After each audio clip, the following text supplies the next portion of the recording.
dando continuidade à unidade 3, do nosso livro Conhecendo Minha Bíblia, estudando o livro de Gênesis, do capítulo 1 ao capítulo 12. Te recomendo fazer a leitura dos 12 primeiros capítulos do livro de Gênesis, prestando muita atenção, a fim de que você possa, à medida que vai estudando, absorvendo todo o conhecimento que a palavra de Deus pode te proporcionar. Muito bem, antes de iniciarmos assim com a meditação, o nosso estudo no nosso livro, ele vai trazer a resposta de como aplicar a palavra de Deus em sua vida. Veja bem, minha gente, o objetivo de estudarmos a palavra de Deus é para que ela proporcione transformações vitais, no nosso comportamento. A Bíblia, como palavra de Deus, não é um livro apenas de conhecimento, é um livro de mudança, de transformação da nossa mente. Então a palavra de Deus ela precisa ser implantada em nossos corações, como está em Tiago 1, a fim de que ela possa salvar as nossas vidas. Então, como aplicar a palavra de Deus em nossas vidas? Então é apresentado para nós o princípio dos fatos. Esse é o princípio que deve ser usado à medida que você estuda as Escrituras, para que você possa fazer uma autoanálise de como esse fato se deu na vida daquele personagem bíblico, naquela circunstância, e então aplicar isso à sua vida, fazendo análise de como isso pode ser estendido ao seu comportamento. Então esse princípio tem aqui 4 passos. O primeiro passo é recapitule a história, procure guardar os detalhes na sua mente. Então, ler a história, recapitulando e procurando absorver os detalhes e guardar os detalhes na sua mente, porque é isso que vai fazer a diferença no seu dia a dia, quando o Espírito Santo vai trazer aquela verdade, aquele fato, e te ajudar a explicar a circunstância em que você está, analisar a circunstância em que você está e tomar uma decisão baseada nessa reflexão. Não vamos esquecer o que a Bíblia diz, que o homem bem-aventurado é aquele que medita na lei do Senhor de dia e de noite. Este homem vai ser como uma árvore plantada junto às correntes de águas, dando seu fruto na estação própria, e tudo quanto ele fizer prosperará. O segundo passo desse princípio é o que esses fatos sugerem. Analisando esse fato, o que esses fatos sugerem a respeito do caráter da pessoa, ou seja, você precisa absorver, porque como seres humanos, todos nós estamos cobertos de virtudes e defeitos. Você vai encontrar virtudes e defeitos em todos os seres humanos. O único ser humano perfeito que nós não vamos encontrar defeito nele é Jesus. Mas os demais, de Adão até o último homem que nascer, todos terão virtudes e defeitos. E a segunda coisa é a respeito da natureza da pessoa. Procurar ver qual é a natureza dessa pessoa, a índole dessa pessoa, a personalidade dessa pessoa. Porque as pessoas são diferentes. Então, você não pode, por exemplo, querer se comparar a mim. Eu sou Joel único e você também é uma pessoa única. Mas apesar de sermos únicos, Deus, Ele nos trata individualmente. Ele não tem preferências, Ele não é um Deus exclusivista, que exclui alguns. Exclusivo significa que excluiu alguns, escolheu alguns poucos. Não, Deus escolhe a todos. O plano de Deus é inclusivo. Você vê isso em João 3,16, que Ele enviou Jesus para salvar a todo aquele que nele crer, não é alguns poucos. Então o plano de Deus é sempre inclusivo. Terceiro, como você compara o caráter e a natureza da pessoa com o seu próprio caráter e natureza? Você pode aí, depois de fazer essa análise, comparar a si mesmo, porque você vai perceber o que Deus está tratando com aquela pessoa e aplicar isso a você. Porque se Deus tratou aquela pessoa naquela área, naquele caráter, e tratou aquela pessoa com a natureza dela, com a personalidade única dela, Ele também vai tratar com você. E aí vem o quarto ponto dos fatos aqui, do princípio dos fatos. O que você pode aprender dos traços positivos dessa pessoa, ou como você pode enfrentar honestamente o traço negativo dessa pessoa que existe em você. Porque apesar de nós sermos únicos, mas pecado é sempre pecado. Ou seja, mentira para um não vai ser verdade para o outro. Muito embora o nosso mundo esteja tentando relativizar as coisas, mas tem coisas que não são relativas. Você não pode relativizar o pecado. O pecado é sempre pecado. Isso precisa ficar claro para todos nós. E aí, gente, nós temos um exemplo. Você vai poder fazer esse estudo, o princípio dos fatos, em todos os personagens que nós encontramos até o capítulo 12. Então, só citando alguns desses personagens, nós temos Adão, nós temos Eva, nós temos Caim, nós temos Abel, nós temos os descendentes de Caim, nós temos os descendentes de Abel. Aliás, Abel não deixou descendência, os descendentes de Caim. Depois nós temos Sete, os descendentes de Sete, que são os dois tipos de pessoas, né? Aqueles que rejeitam a Deus e são destruídos, e aqueles que recebem a Deus e são salvos. Então, você vai poder fazer o estudo de Sete, dos descendentes de Sete, e por fim você vai chegar a Noé, né? e sua descendência, seus filhos, Sem, Cão, Jafé, né? E depois você vai poder chegar nos habitantes de Babel, e por fim vai chegar em Terá ou Tera, e no personagem que nós vamos analisar, que é Abraão. Então, no capítulo 12, nós temos aqui um estudo, né, dos fatos da história de Abraão, para que você possa analisar. Então, aqui tem um estudo já pronto, e nós podemos trabalhar com ele. Então, quais são os fatos que nós temos aqui no capítulo 12? Primeiro fato, Deus conduziu a Abraão, e Abraão obedeceu. Então, esses são os fatos. Quando você tem aqui Deus conduziu a Abraão, qual é a análise que nós podemos fazer? Que Deus conduz os seres humanos. Na verdade, Deus ele quer conduzir cada ser humano. O Espírito Santo em nós, minha gente, a função dele é nos conduzir. Então você recebe o Espírito Santo para ser o governador da sua vida e deixá-lo conduzir.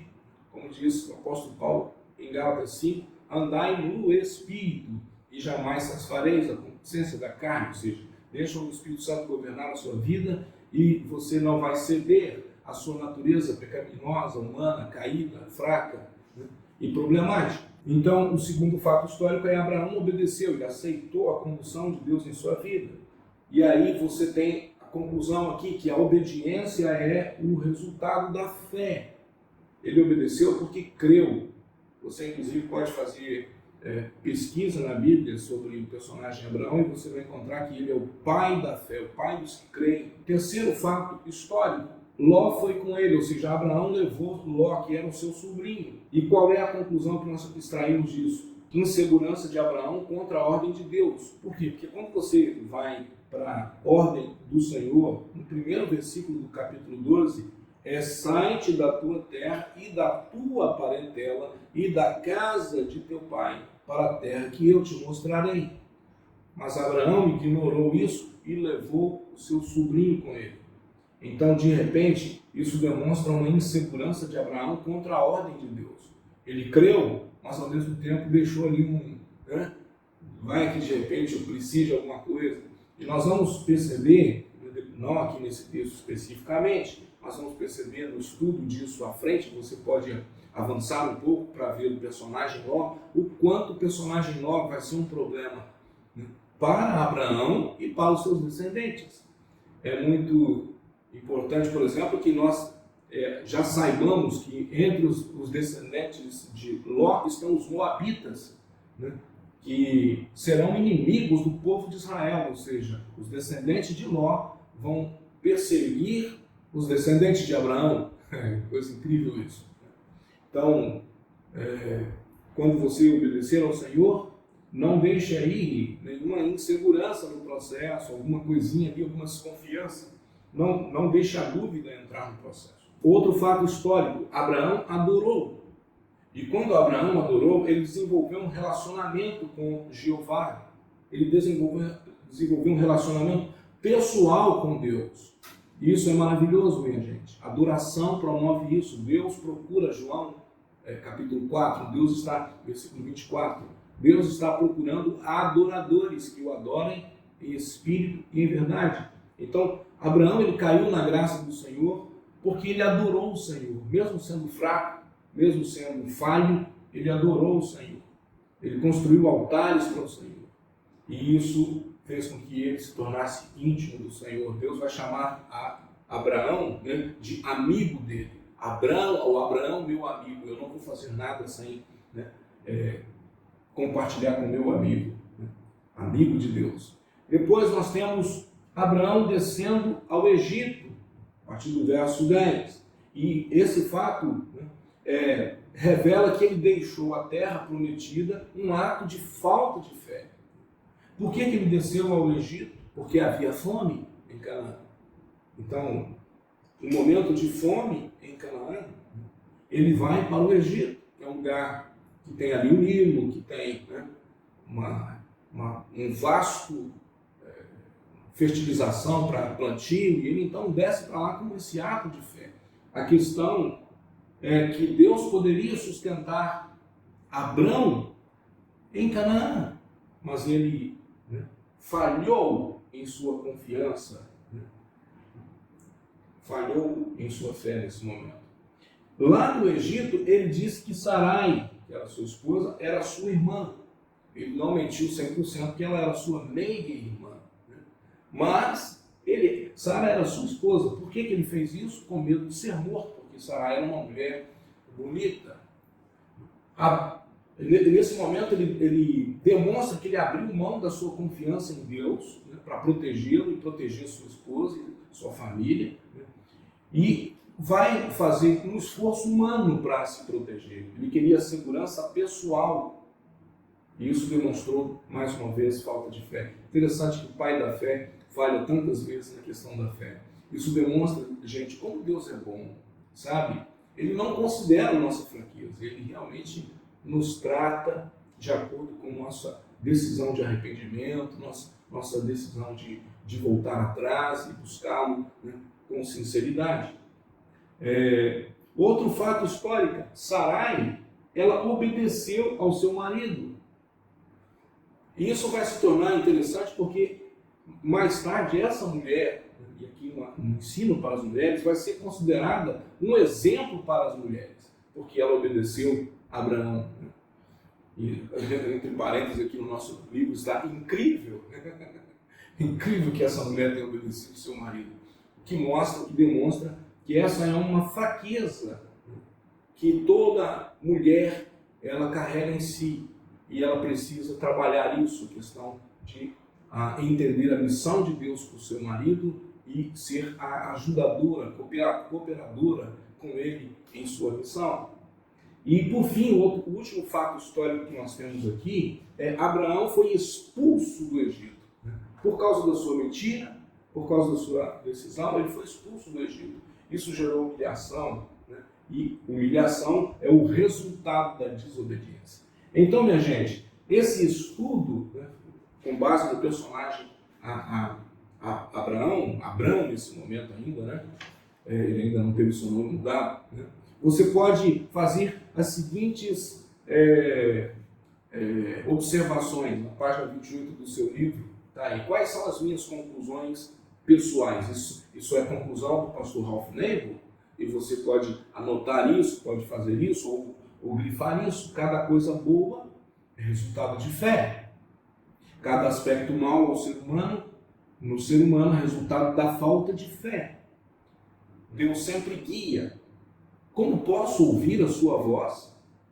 Aqueles que vivem com uma pessoa que age por falta de fé vão ser afetados por isso. Quanta gente foi afetado pelas decisões de Abrão, que era o líder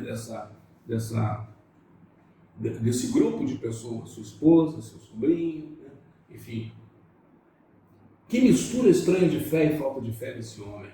Eu também sou essa mistura, ou seja, todos nós vivemos muitas vezes esse dilema e essa conclusão do próprio pastor Ralph Nagel, o autor de nosso livro, e eu posso aplicar isso a mim também.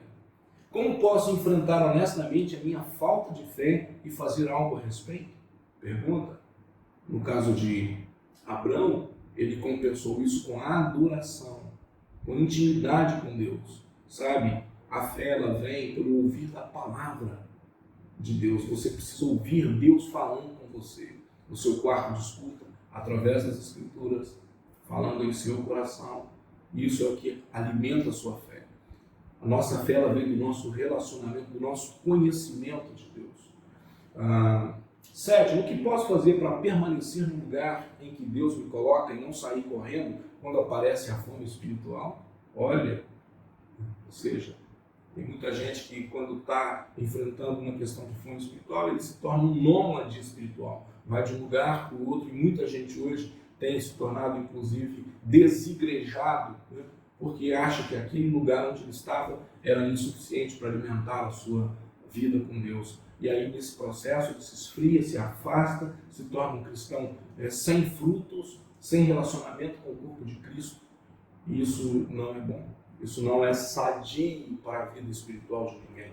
E nós somos um povo, que somos um corpo, precisamos estar conectados uns aos outros para poder gerar frutos, gerar filhos para Deus e poder abençoar a nossa comunidade. E por fim, gente, de que maneira a minha própria reputação tem sido manchada pelo meu comportamento infiel? Veja bem, Abrão vai enfrentar dificuldades por causa disso.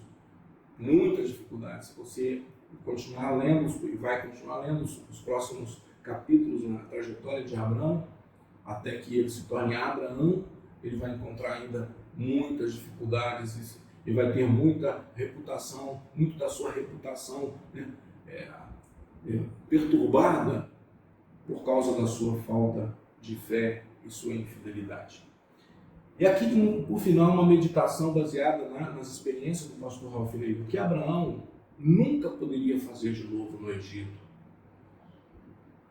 Ou seja, uma vez que Deus, que você está num lugar, qual deve ser seu comportamento ali? Onde tenho fechado as portas para pessoas, áreas por causa do meu comportamento? Você tem construído pontes ou destruído pontes?